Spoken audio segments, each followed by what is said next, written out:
have a little bit of a confession to make, friends. I love to tinker. I love to try new things out. And boy, what a time to be alive. There are so many great new tools coming out, different workflows. And so when I see some, I have to I got to prioritize some things. But if I see something that might help some workflows out, I got to test it out. And today we're going to do that.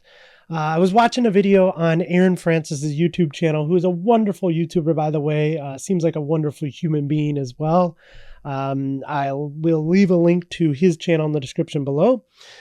He makes really great videos, high quality courses. So go ahead and check him out. But he was doing a video lately on a tool that I was not aware of. It is called Browserbase, and they introduced a new search API built for agents, and I had to check it out. So his video goes through building a deep research tool in TypeScript, and I figured we'd go ahead and try to tackle that here in Java and Spring AI. So what I'm going to do is jump over to my screen here. Let's keep me up there, Dan, and take a look at Browserbase first and talk about what it is and kind of the step I had to take before I could build out deep research, right? So introducing our new search API, web search built for agents.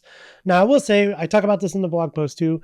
In the past, I've used something like Brave Search for fetching content and augmenting the LLM. That doesn't go away. This is kind of another approach to it, and will solve some problems that something like a general web search won't. So TLDR, we're launching Browser-Based Search, a simple API that lets agents search the web and get back relevant URLs to start navigating. It's powered by Exa and natively integrated into the browser-based platform. Your agents need to search the web just like humans. That sounds simple, but it turns out one of the first problems every agents run into, when an agent doesn't know what the exact URL needs, it has to figure out where to start. That usually means running a search. So goes into this, talks about how the search works, powered by Exa, so it's integrated into there. There is an API. Now the API SDKs here are built in Node or TypeScript and Python. So there isn't a Java one, but we'll talk about that in a second. So every result returns a page URL when it's available and a title and a description. Results are ranked by relevance and optimized for navigational queries. An agent might search for relevant pages, fetch their contents, and then decides whether it needs to launch a browser to interact with the page. And here's where that's different. This is a headless browser if you need it. So I can do a search, I can fetch some contents, and if I need to spin up a headless browser to maybe interact with the page, maybe I need to do some authentication, maybe I need to go ahead and click a button or do one of those things, then this is possible. So search is available on all plans with 1,000 free searches per month. So you can sign up and get started for free, which is really nice. So you can learn more about Browserbase. If you go over to the docs, you will see, as I just said, in the API and SDK sections, there's a Node SDK and a Python SDK. There isn't a Java one. Good news, me and my buddy Claude built one, and seems to be working pretty good here. So you get control over the browsers via the APIs. There's sessions, there's projects, there's contexts, a whole bunch of stuff. So take a look through the documentation. You can also go ahead and take a look at this blog post that I put down. And I have some kind of why not just use a regular search API. There are a bunch of things you might hit a wall in when you're doing searches. So if there's JavaScript rendered content, a lot of modern web apps return blank pages to HTTP clients. The content loads after the JavaScript's run. A search index can't see it. A real browser can. And if you've ever used a chatbot or just a regular web search API, you've run into this issue, right? I need to pull some content, but it's not able to get the content from that page. This will allow us to do that. You have authenticated sessions, multi-step workflows, live state verification, a bunch of things here that this will solve for us. So the first thing we need to do is we need a way to use this API. So you could build this yourself, or I think I have this down at the bottom of this.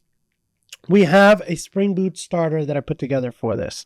If you're not using Spring, that's okay. You could probably extract out the kind of Java API for this. But this is the Spring Boot Starter. And let's go ahead and take a look at that real quick. So we have basically a Spring Boot Starter has some like auto configuration, some properties. It allows you to basically pull this starter dependency into your project and use Browserbase without having to like set that up first. So the starter does that. It has some auto configuration. You need an API key to get started. So get your API key. This auto configuration won't kick in unless you have an API key defined.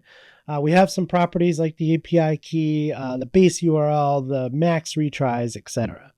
So this really kind of mimics the Node and Python SDKs.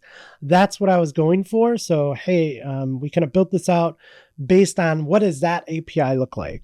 So we have this browser-based HTTP client that takes in a REST client. Yeah, if we're using something non-blocking, we should probably build in some web client support.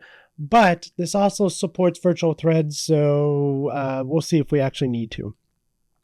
So we take that in, we take in our API key, and then we go ahead and set up some things, right? The resources that we care about in here are those things like being able to search, being able to fetch, being able to use sessions to like spin up a browser.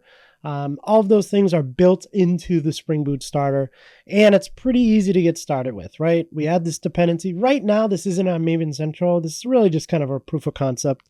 So you'll have to download this and just run npm install, and then it'll install it into your local Maven package. You get your browser-based API key, and then there's some examples on how to use this. But I'm going to show you a project that I built that uses this. So that's kind of the Spring Boot Starter. Now let's talk about a real world example mimicking what kind of Aaron did in his video, which was deep research. So I built a deep research using Spring AI research agent that takes in a topic, produces a structured report with an executive summary, key findings, themes, and open questions. The whole thing runs on just 2 browser-based APIs, the search and fetch. No full browser sessions are needed in this use case. You could always add support for that in here if you knew that some of the URLs, maybe you could build in like, hey, when you do this deep research, these are some of the URLs I want you to use. And if you know some of those have like auth or they're JavaScript rendered or, any of those use cases, then you could build that into this. But what we'll do is we'll have a Spring AI endpoint.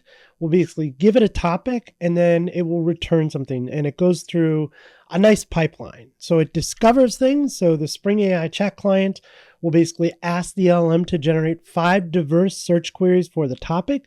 This is important because we don't want to just run one search. We want to run different searches based on some different search techniques.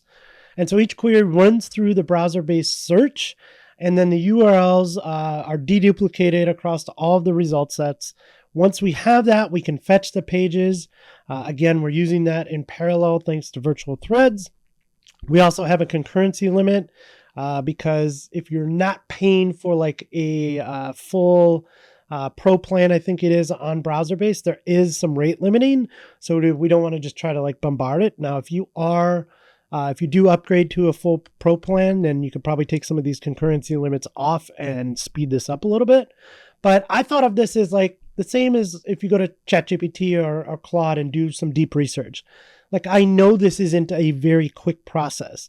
Maybe this is something I want to run every morning. Maybe I want to say, hey, what's new in Spring AI, right? And we can go out and collect all of the things that are happening in the Spring AI world, right? And then finally, it will synthesize it. It'll take all those sources, compile them into a final structured report, and then give that out to you in a markdown file. So let's see that in action. So I have this project here called Deep Research. Again, all these links are in that blog post, which I will include in the description below. If we go into the POM, basically what I did was started a new Spring Boot 4 app, and I used Spring AI. So we are pulling in the latest Spring AI, which is 2.0.0 milestone 3. This is a web app using OpenAI. Again, use whatever model you like. And then I included that browser-based Spring Boot Starter that I created that you can go ahead and do the same with. That's all there is to that. That's all the dependencies that we need. So from a kind of research perspective, I told you there was this like research pipeline, right? And we have this research pipeline. Let's start with the controller. So the controller is where we're going to hit it. We're going to basically make a call out to localhost 8080 in this case, API research, and then pass in a topic that we want to do deep research on. We include the research pipeline, and then we go into the execute method. We'll do some logging here to kind of start out, figure out how long this takes. We'll research. And then we go into those kind of that pipeline. So the discover pipeline is where we set up the diverse search queries. So we have this search here and it says generate 5 diverse search queries to thoroughly research this topic. And then we pass in the topic. So in this case, this is really our chat client reaching out to, in this case, OpenAI, and giving us a list of search queries that we can use. Once we have that, once we have those results, now we can go out and retrieve those, right? So we're going to use the fetch API from Browserbase, and based on all of those sources, we're going to actually get the content from there, right? Once we have those, we can synthesize those and we go ahead and take those. We have this chat client here that says, you are a research analyst. Analyze these sources about this topic, extract and summarize the key facts and findings, points where sources agree, points where sources disagree or have caveats. Here's the sources. We also have an analyst completing the briefing document. So I want an executive summary with 2 to 3 paragraphs, key findings, major themes, open questions, right? So this is really where kind of the magic happens. And then what we do is we write the report out. We are going to write this in the form of an MD file. So I ran one similar before, and it will write it out with the date and the topic. And so you could jump into that and see that in action. So let's actually run this in action and we'll see another report here. So I'm going to go ahead and launch this. And then what we need to do is open a terminal. And we're going to run 8080/API/research. You can see I ran that already. What are some of the biggest news stories in the Java programming language world, right? So that's going to be our topic. We're going to go ahead and run this. I'll show you this, the logging first. So we put some logging in here to like say, hey, once this happens, right now it's actually talking to OpenAI, getting those search queries, and then you're going to see it go through and log out what it's doing. So it's going to talk about like pulling down the clients that it needs to. It's going to talk about fetching that actual information and then synthesizing the report. Oh yeah, so this actually happens in the console. So we see here's our queries. So here's our diverse queries that we came up with. Major news stories, latest developments in Java, Java trends in 2026. And then it went out and went to get a lot of those sources that it had. So you could see some of these in here. Fetch some of those, failed on some of them, that's okay. And then it's going to go ahead and synthesize that report for us. So once it's done, we'll see that it's been completed, and then we'll see a new report here in the reports directory. All right, and it compiled our final report, done, report saved into here. And what are some of the biggest news stories in the Java programming language? So we get into this markdown file. Here's an executive summary. The dominant recent stories across is Oracle's release of Java 26. Goes into some key findings, some themes, some open questions, the sources that it had, etc. So this is really exciting on a couple of fronts, right? Like this isn't a full project. This isn't something like you can download and just call it a day, right? The idea behind this was like, let's go ahead and create a Spring Boot starter for Browserbase. Again, one of the greatest things about the time that we live in right now is that like I wouldn't have been able to do this before AI. Do you know how much like time I would have to invest into putting together a Spring Boot starter on that? A lot of time. And like, is it worth my time to put into that? I don't know. But in this case, like, yeah, it was just a couple of hours. So that was really exciting. Two, you could use something like this in your workflows for different things. I mean, we're using it for like a deep research project here, but I can imagine you using this for a ton of different scenarios in your AI integration projects. So that's really exciting. The other part of this is, yes, we showed off OpenAI and Browserbase. You could essentially do this for free. So Browserbase has 1,000 free searches a month. Maybe you don't run this every day.